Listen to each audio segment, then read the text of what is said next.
Hello friends, ഇന്ന് നമ്മൾ ഉണ്ടാക്കാൻ പോകുന്നത് നല്ലൊരു എഗ് പപ്സും പിന്നെ ഒരു അവിൽ മിൽക്ക് ഷേക്ക് കൂടെയാണ് കേട്ടോ. അപ്പോൾ ഞാനിത് എഗ് പപ്സ് ഉണ്ടാക്കാനായിട്ട് അതിൻ്റെ ഫില്ലിങ്സ് ഉണ്ടാക്കിയെടുക്കുകയാണ്. അപ്പോൾ ഞാനിതൊരു പാനിലേക്ക് കുറച്ച് ഓയിൽ ഒഴിച്ചു കൊടുക്കുന്നുണ്ട്.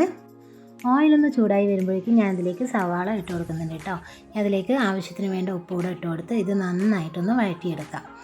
ഇത് വഴണ്ടി വരുമ്പോൾ നമുക്കിതിലേക്ക് കുറച്ച് ഇഞ്ചി വെളുത്തുള്ളി പേസ്റ്റ് കൂടെ ഇട്ട് കൊടുക്കാം കേട്ടോ. ഇനി ഇതിലേക്ക് നമുക്ക് കുറച്ച് മുളക് പൊടി, മല്ലിപ്പൊടി, കുറച്ച് ഗരം മസാലപ്പൊടി എന്നിവയോട് ഇട്ട് കൊടുത്ത് നന്നായിട്ടൊന്ന് മിക്സ് ചെയ്തെടുക്കാം. ഇതിൻ്റെ പച്ചമണം മാറിക്കഴിഞ്ഞാൽ നമുക്കിതിലേക്ക് കുറച്ച് മല്ലിയില കൂടി തൂവി കൊടുക്കാം. ഇനി ഇത് നന്നായി മിക്സ് ചെയ്ത ശേഷം നമുക്കിത് മാറ്റി വയ്ക്കാം. നമ്മുടെ ഫില്ലിങ്സ് ഇവിടെ റെഡി ആയിട്ടുണ്ട് കേട്ടോ. ഇനി ഞാനിതാ മുട്ട പുഴുങ്ങിയത് ഇങ്ങനെ കട്ട് ചെയ്ത് വെച്ചിട്ടുണ്ട്. ഞാനിതവിടെ സമൂസ ഷീറ്റാണ് എടുത്തിരിക്കുന്നത് കേട്ടോ. അപ്പോൾ ഞാനിതിങ്ങനെ വെച്ച ശേഷം ഇതിൻ്റെ സെൻറ്ററിലായിട്ട് ഫില്ലിങ്സ് വെച്ച് കൊടുക്കുകയാണ്. ഇങ്ങനെ വെച്ച് കൊടുത്ത ശേഷം ഇതിലേക്ക് നമുക്ക് കട്ട് ചെയ്ത് വെച്ചിരിക്കുന്ന മുട്ട കൂടെ വെച്ച് കൊടുക്കാം.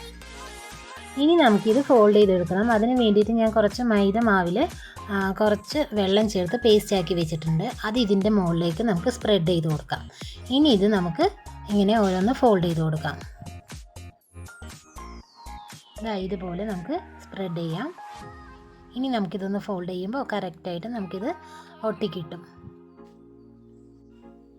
ഇതുപോലെ നമ്മളിനി ബാക്കിയുള്ള സൈഡോടെ നമുക്കിങ്ങനെ ഫോൾഡ് ചെയ്തെടുക്കാം.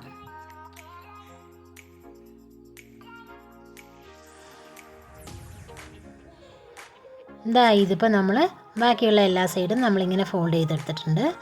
ഇങ്ങനെയാണ് കേട്ടോ നമ്മുടെ പപ്സ് ഇവിടെ അങ്ങനെ ഫോൾഡ് ചെയ്ത് മാറ്റി വെച്ചിട്ടുണ്ട്. ഞാൻ ഈ പാനിലേക്ക് എണ്ണ ഒഴിച്ച് എണ്ണയൊന്ന് ചൂടാകുമ്പോൾ നമുക്കിത് ഓരോന്ന് ഫ്രൈ ചെയ്തെടുക്കാം കേട്ടോ.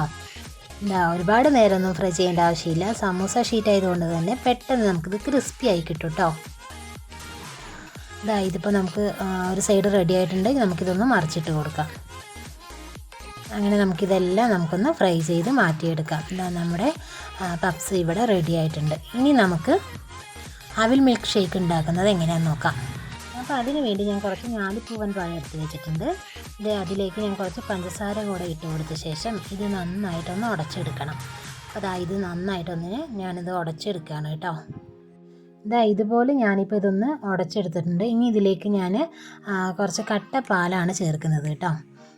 ഈ പാലോട് ചേർത്ത ശേഷം ഇതും നമുക്കതുപോലെ ഒന്ന് ഉടച്ചെടുക്കാം. കല്ല് വെച്ച് നന്നായിട്ടൊന്ന് ഞാൻ പ്രസ് ചെയ്ത് ഇതൊന്ന് ഉടച്ചെടുക്കുകയാണ് കേട്ടോ. ഇത് ഞാൻ കുറച്ച് വറുത്ത് വെച്ചിരിക്കുന്ന അവിലാണ്. ഇനി നമ്മൾ മാറ്റി വെച്ചിരിക്കുന്ന മിക്സ് ഒരു ഗ്ലാസ്സിലേക്ക് ഒഴിച്ചു കൊടുക്കുക. എന്നിട്ട് വറുത്തെടുത്ത അവിൽ ഇതിലേക്ക് ഇട്ട് കൊടുക്കുക.